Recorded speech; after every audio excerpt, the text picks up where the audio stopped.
The bill is clarifying the law by repealing the duplicated or conflicting version. It is imperative that these multiple version statutes be resolved so that they can be legally enforced. And the handout that's just been distributed explains a lot. I'll be more than happy to answer any questions the committee may have. And I have witnesses also. Let me ask you, how many of these, or are there any, I should say, that are in the current revision bill that we voted on that over here? Or are you aware of it? Yes, you're probably speaking of Representative Flanagan. And I went to the Director of Oversight to ensure that these were not included in that, and he assured me that they were not. Okay, so this is separate from That is the correct. revisions. Okay.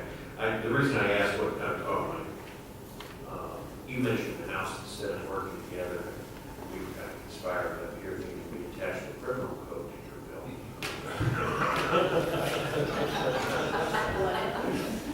we can make it a real good deal. But in all seriousness, the last provision I noticed we've got addressed in that bill, so I just thought maybe there were versions or portions of this that were in that other provision bill. And I wanted to follow up on that because I didn't want to duplicate duplicates. That's good. That's kind of like the committee to reduce, what is it? Redundancy and redundant government. Senator Schmidt. So I'm looking at, good afternoon. I'm looking at this list here. There's National Wild Turkey Special Plate. Is that the bourbon or the bird? Gentlemen, I believe that would be the plate. Okay, I didn't know if we could, because the turkey almost became our national symbol. Benjamin Franklin actually advocated for the turkey instead of the eagle, but there's also a bourbon wild turkey. So anyway, thank you for bringing that forward. I thought you were ready to talk about your whole career, though. Sorry. Any other questions? Anyone to testify in support? Anyone to testify in opposition? Okay, seeing none, that'll close the hearing on, and I do want to ask you, before I close the hearing, was it your intent for this to go to consent? Did you like that? Mr. Chairman, I appreciate you identifying that. Yes, sir, it was. Okay, we thought so, but we'll have staff get with you afterwards.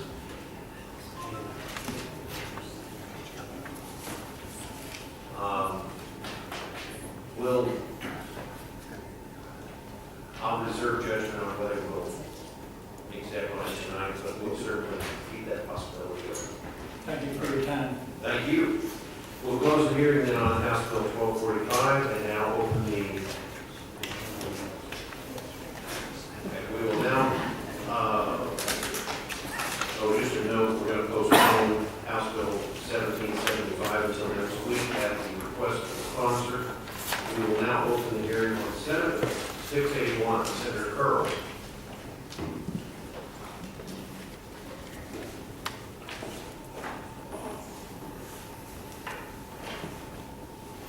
Good evening, Mr. Chair and members of the committee. I'm Senator Keith Curls of the 9th District in Kansas City, and thank you for allowing me to present Senate Bill 681. Mr. Chairman, the purpose of Senate Bill 681 is to at least begin the discussion on long-term sentencing in Missouri. Excessively long sentences are used with increasing regularity in our state. Mr. Chairman, as of 2012, 1 in every 9 people in prison is serving at least 50 years in prison. These sentences were originally limited to those convicted of only the most serious offenses, such as homicide, particularly as an alternative to the death penalty. But the use of these long-term sentences has expanded greatly to include assault, drug offenses, and even some property offenses. Mr. Chairman, about a third of the offenders in Missouri prisons are serving lengthy sentences for non-homicide offenses. It is something we need to begin to look at.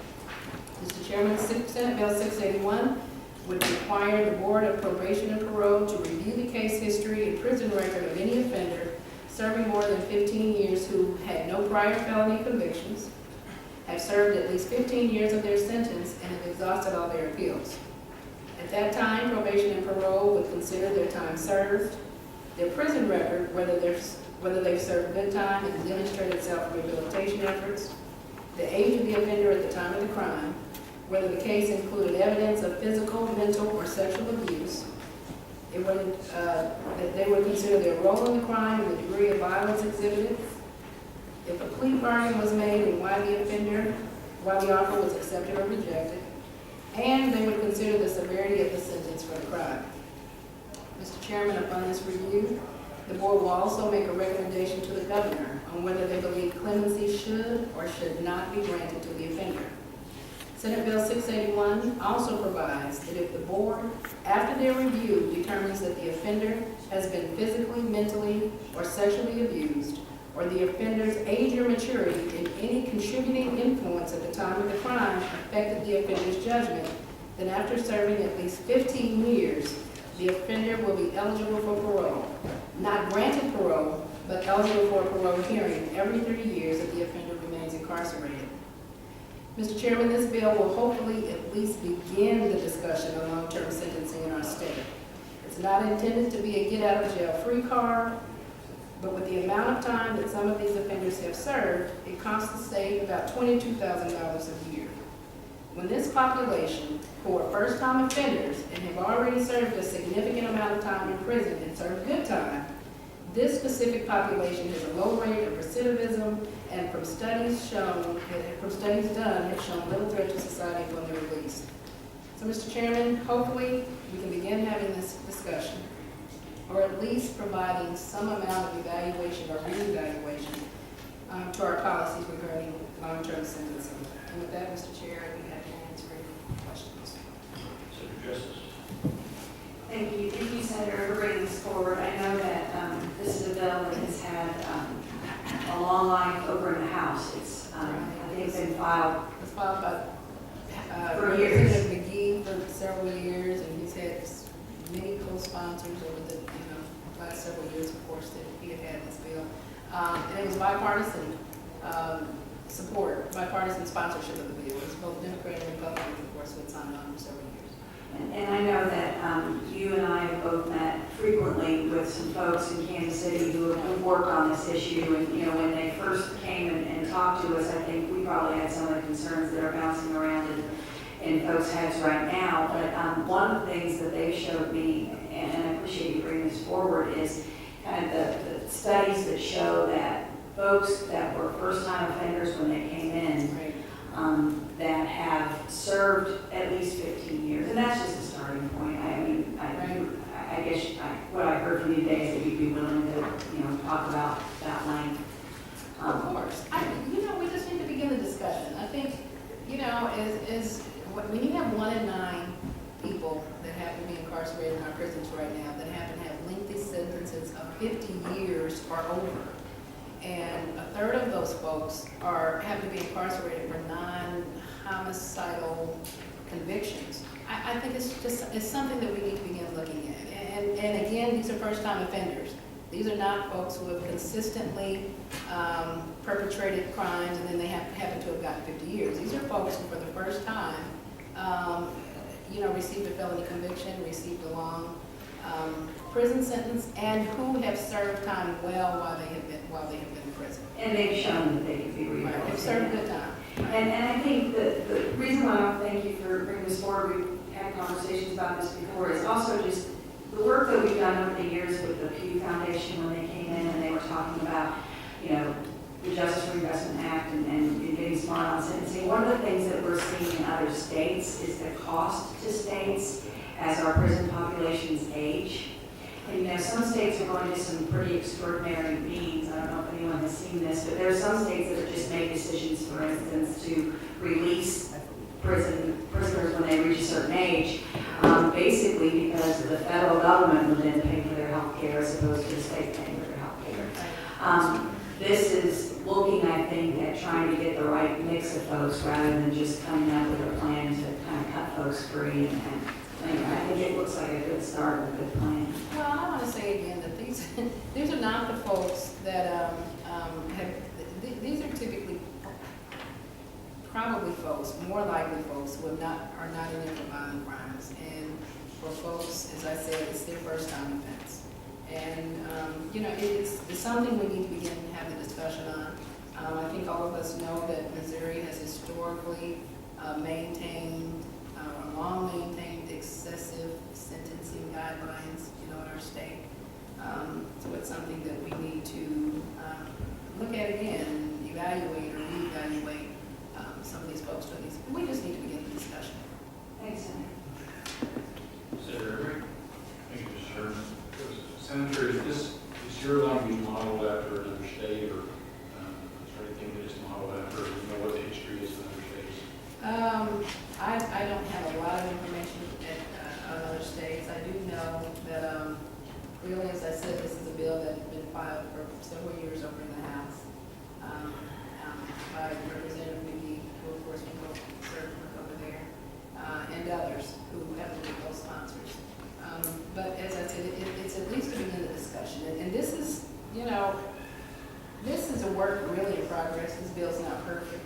I would assume that at some point there may be significant changes. Normally, we To don't this hear bill. perfect bills. Yeah, oh, exactly, we don't. But, I'm open to whatever changes the body potentially thinks needs to be made to the bill, but we certainly need to begin having a discussion. We wanted to at least get started. Senator, do you know if in their role, if the joint committee, it's the Sentencing and Corrections Oversight Committee, have they done any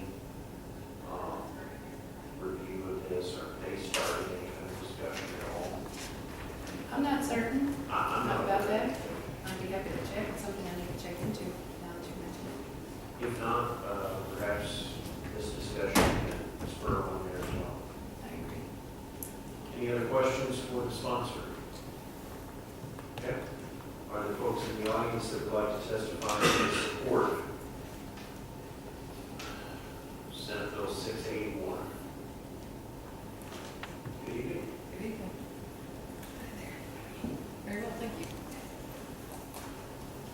Jeanette Mount Oxford, arriving stylishly right on time. I guess I just walked over, you're on it. So MASW does think that it's a good idea to reevaluate and to see if perhaps folks are deserving of a shortened time in prison. We spend a lot of money locking up people for longer times than we think it is wise in some cases. So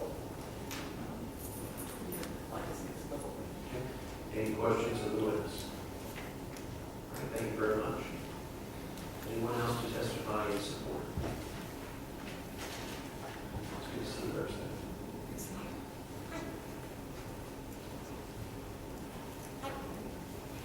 Again, Crystal Williams, Mr. Chairman, members of the committee representing ACLU Missouri, we need to go on record supporting this bill. I think it's a great start for the reasons that the senators in the right. Any questions for this witness? Thanks very much. Anyone else in support? Anyone else to testify in support? Anyone to testify in opposition to Senate Bill 681? Okay, seeing none, that will close the hearing on Senate Bill 681. Senator, thank you very much.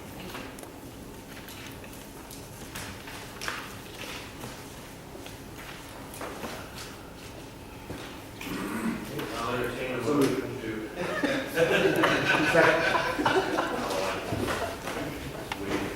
Any discussion about going into executive session? Those in favor say aye. Any opposed say no. We're in executive session. The first bill, let me distribute. Okay. I'll entertain a motion on Representative Henson's bill, House Bill 1238. There is a substitute. I'll entertain a motion on the bill itself. We have I would move, let me bring that House Bill 1238. Thank you. And is there a second?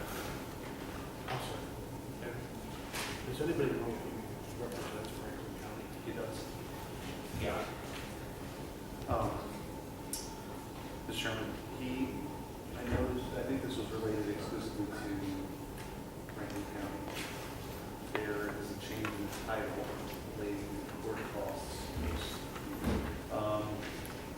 Is there I'll do whatever you want to do, I just want to make sure that it's Proposed. Substitute, which I probably should refrain from explaining until there's an adoption motion on the substitute. I move that we adopt Senate Committee Substitute for House Bill 1238. Is there a second? Second. Okay. What I've proposed in the substitute is that we add two provisions that we already voted out of committee. And that's the language for Senator Lavoda dealing with the domestic violence shelters, and I presented Senate Bill 915, which is the municipal court surcharge for Springfield in order to provide about 25% of funding given out of the cafeteria. Then there's some cleanup language that is just intersectional references, and the only other thing is it changes the title to relate to court costs. That's what's yes, sir. Are you handling this bill? I intend to. Yes.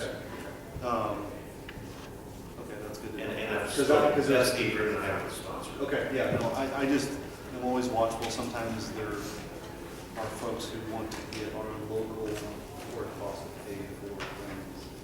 They don't want to pay for that same thing. But if you're handling that, I have supreme confidence. With the discussions that we've had on the ad hoc committee and the interim committee, seems like there was about 6 committees. I'll be extremely careful. Okay. If there's anything, otherwise we'll just have to lay on the informed calendar. And then I guess the domestic violence shelters that we voted out, does that have the language we're allowed to go up to? I believe so, but that's what the intention was, rather than what the bill.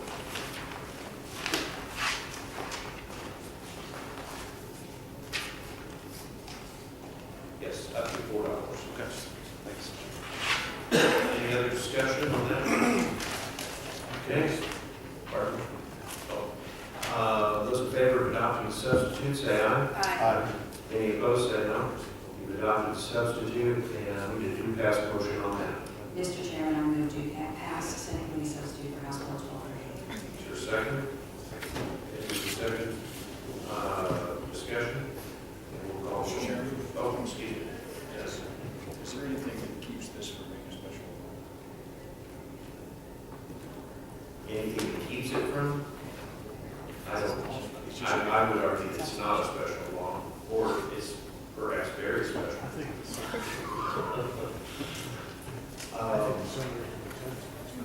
Thank you. I think it's special. I would say that it, depending on how it is amended, or if it isn't amended, would, I'm sure there's multiple opinions on that, but it's probably best to hear.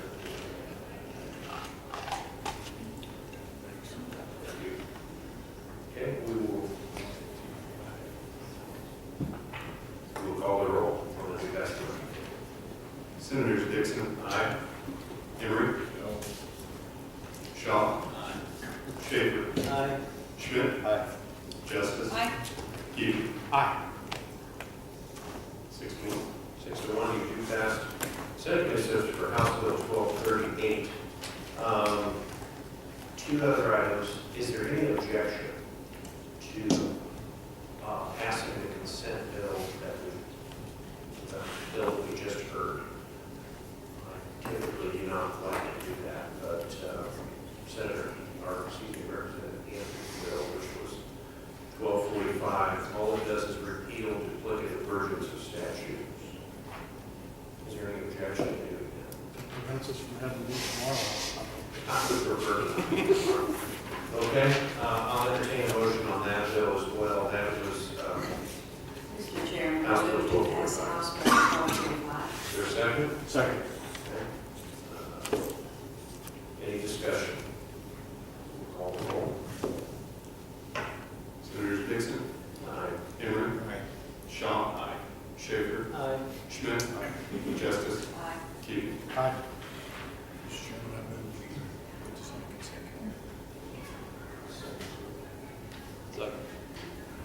At 7-0, you do pass House Bill 1245. It's been moved and seconded. The consent motion will call the roll. Senators Dixon, Aye. Henry, Shaw, Schaefer, Aye. Schmidt, Justice, Aye. Keating. Aye. 7-0, you pass that consent. Just one last thing, vote, but I do want to hand out the proposed substitute. We heard Senate Bill 945 presented by Senator Brown dealing with death penalty provisions. He has offered a substitute, and I wanted to give you plenty of time to look that over. Please provide your feedback to me before we meet next week. All right, seeing no further business come before the committee, we will stand adjourned.